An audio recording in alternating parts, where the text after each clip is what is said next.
The world will be commemorating the 4th International Day of Remembrance and Tribute to Victims of Terrorism day after tomorrow. Next month, it will be 20 years since the horrific 9/11 tragedy in New York.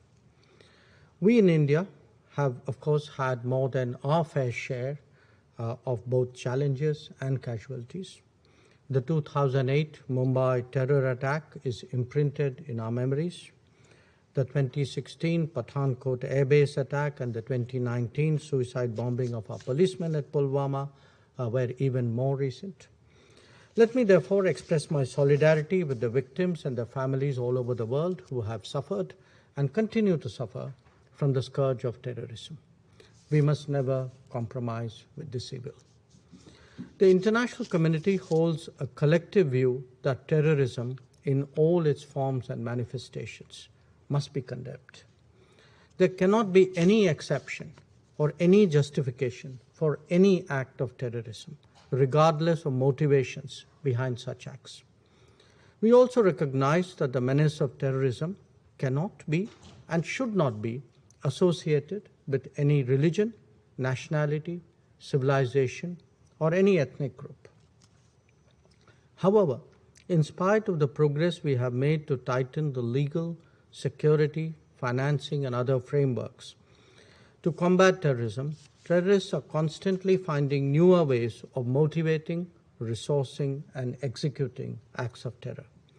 Unfortunately, there are also some countries who seek to undermine or subvert our collective resolve to fight terrorism. That cannot be allowed to pass.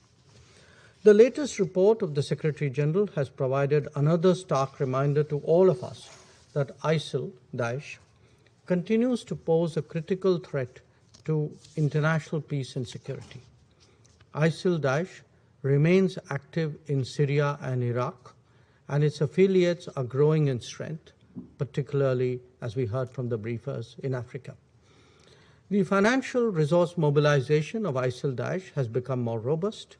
The flow of funds has continued, and rewards for killing, I believe, are now being paid even in Bitcoin. The radicalization of vulnerable youth by systematic online propaganda campaign remains a serious concern. In our own immediate neighborhood, ISIL Khorasan has become more energetic and is constantly seeking to expand its footprint. This should be taken seriously. Events unfolding in Afghanistan have naturally enhanced global concerns about their implications for both regional and international security. The heightened activities of the proscribed Haqqani network justifies this growing anxiety. Whether it is in Afghanistan or against India, groups like Lashkar-e-Toiba and Jaish-e-Mohammed continue to operate with both impunity and encouragement.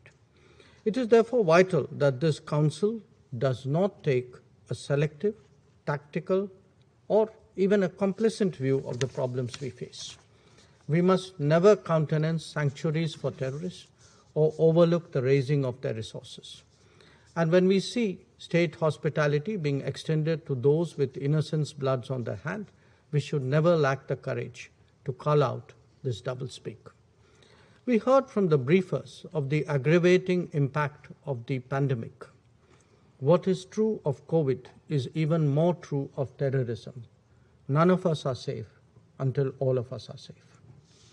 Insofar as ISIL is concerned, its modus operandi has changed, with the core focusing on regaining ground in Syria and Iraq, and affiliates functioning independently. This evolving phenomenon is extremely dangerous and poses a new set of challenges to our collective efforts in our fight against ISIL and terrorism. In January 2021, when I had an opportunity to address this council virtually at that time, I had proposed an 8-point action plan for consideration. Let me reiterate some of its cardinal principles. 1, to summon the political will. Don't justify terrorism, don't glorify terrorists. 2, no double standards. Terrorists are terrorists. Distinctions can only be made at our own peril. 3, don't place blocks and holds on listing requests without any reason. 4. Discourage exclusivist thinking and be on guard against new terminologies and false priorities. 5. Enlist and delist objectively, not on political or religious considerations. 6. Recognize the linkage to organized crime. 7. Support and strengthen the FATF. And 8. Provide greater funding to the UN Office on Counterterrorism. I call on this Council to collectively build on these principles. It is also important therefore to end the stalemate, preventing the adoption of a comprehensive convention on international terrorism, which India has championed for so long. India has been at the forefront of global counterterrorism efforts, has taken part in all major global initiatives against international terrorism, and is party to all UN sectoral conventions relating to terrorism. We are pleased to play our role in strengthening the global counterterrorism strategy adopted last month. We reiterate our full support for counterterrorism cooperation under the auspices of UN.